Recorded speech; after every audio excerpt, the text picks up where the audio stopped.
कैदी निनिफर की इब्ता आजाद है।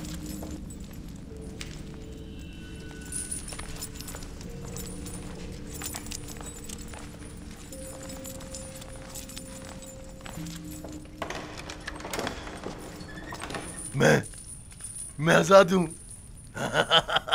मैं आजाद हूं। मैं आजाद हूं। मैं आजाद हूं। तुम बहुत बड़े जादूगर हो ज़ारसीफ।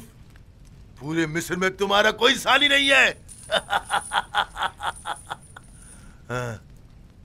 तुम 12 साल पहले चोरी और दीगर बहुत सी खिलाफ वर्जियों के जुर्म में कैद हुए थे और तादम मर्ग तुम्हें जिंदान में ही रहना था।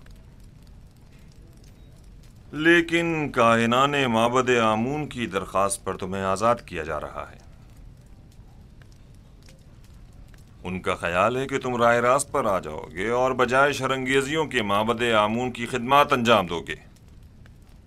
उम्मीद करता हूं कि कायनान की ये आरजू पाया तकमील को पहुंचे। समझ जाओ।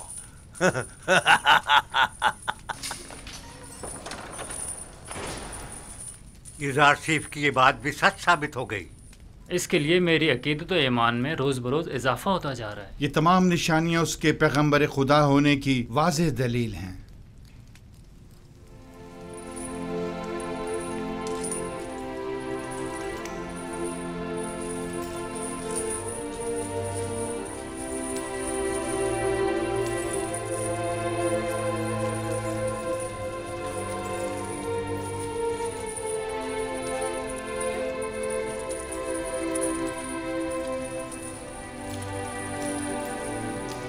ए नबी खुदा, क्या हमें वाज़ो नसीहत नहीं फरमाएंगे? बसा औकात अंबिया बाज लोगों की हिदायत करने में कामयाब नहीं हो पाते। मुर्दे कलाम हक सुना नहीं करते। अगर सुन भी लें तो या तो पुश्त कर लेते हैं या उसकी तकज़ीब करते हैं या उसे जादू का नाम देते हैं।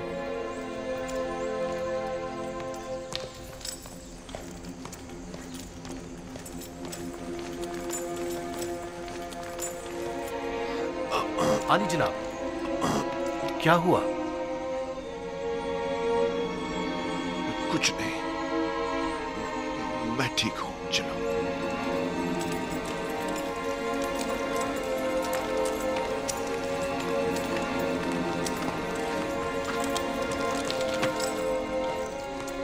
हरकत करो।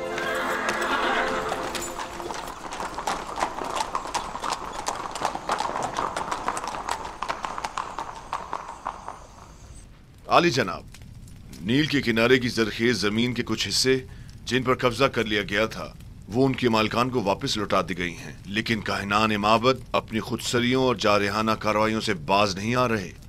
अगर मेरी जिंदगी के दिन बाकी रह गए तो मैं आमून और काहिनान माबद को जिंदा नहीं छोड़ूंगा। आप इसके बुनियादी असबाब और अवामिल पर गौर क्यों नहीं करते? मुश्किल इस आइन की असास में आमून और मिस्र के दीगर बुतों की परस्तिश ही असल फसाद की जड़ है। वो खुदा जो अपने बंदों के अमाल की निगरानी न कर सके, उसके बंदे इस तरह बेलगाम बेरारवी का शिकार हो जाते हैं। आपको चाहिए कि इस आइन की तब्दीली पर संजीदगी से गौर करें। आमून परस्ती मिस्र का कदीम आइन है। क्या इतनी आसानी से उसे बदला जा सकता है? किसी भी गलत अमल की मुसलसल तकरार इसके दुरुस्त होने की जमानत नहीं। जब तक ये आइन मिस्र में राइज है, शरंगेजियां और लूटमार यूं ही कायम रहेगी। आली जनाब, मैं कैसे ही कैदी को जानता हूँ जो आपके हम अकीदा है। अगर आप इजाजत मरहमत फरमाए तो मैं आपकी खिदमत में। आली जनाब, आली जनाब, क्या हुआ इसे? दरबार के मखसूस तबीब सनुहा को खबर करो, जल्दी करो। जी जनाब।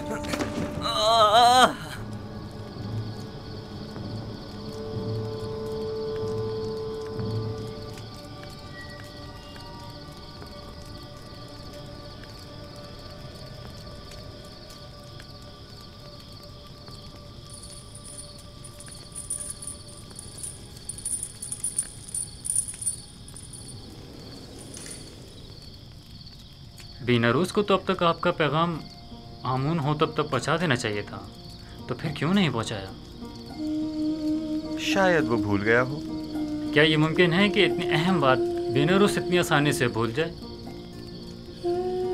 हम हमेशा अपने अमाल की अंजामदही पर कादिर नहीं होते। मुमकिन है उसे बताने की इजाजत ही न दी गई हो। मैं समझा नहीं। किसने? उसी ने जो नहीं चाहता कि युज़ा आसिफ किसी गैर से मुतवस्सिल हो। वही जो बंदों का गैर खुदा के सामने दस्ते सवाल दराज करने को पसंद नहीं फरमाता, और वही जिसने बिना रूस को फरामोशी में मुब्तला कर दिया होगा।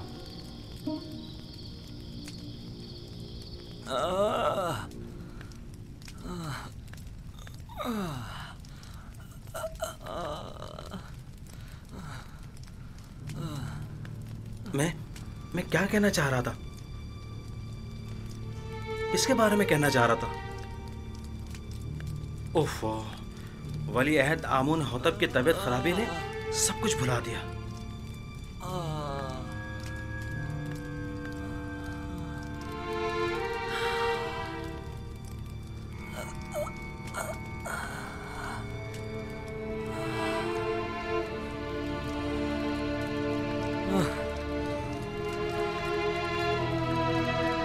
ये कैसी हालत है इसकी सेनवा?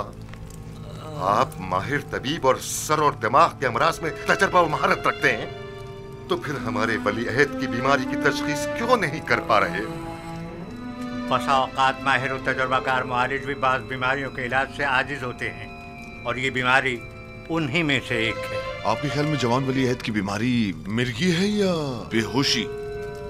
कोई भी नहीं। मेरे पास इन दोनों बीमारियों का इलाज मौजूद है, लेकिन इनकी इस बीमारी की तशखीस से मैं आजिज हूँ। तो क्या मतलब, इसकी इस बीमारी से निजात के लिए कोई चारा न किया जाए? कोशिश करें कि जब तक कोई मुनासिब इलाज दरियाफ्त नहीं हो जाता, इन्हें हर किस्म की ज़हनी इज़्तिराब और परेशानी से दूर रखें। मेरा ख्याल है माबद आमून के साहिर इसका इलाज कर सकते हैं। मुझे साहिराने माबद के इलाज की कोई जरूरत नहीं। मैं उन सब पर लानत भेजता हूँ, आमून और उसके तमाम काहिनों और साहिरों पर, जिन्हें सिवाय पेट पूजा और लूट मार के कुछ सुझाई नहीं देता। तुम्हें आमून और खादमीन माबद की इस तरह इहानत नहीं करनी बस कीजिए बानो, मैं किसी को भी इस बात की इजाजत नहीं दूंगा कि वो मेरे ही दरबार में आमून और काहिनाने माबद की हिमायत करे। चले जाइए।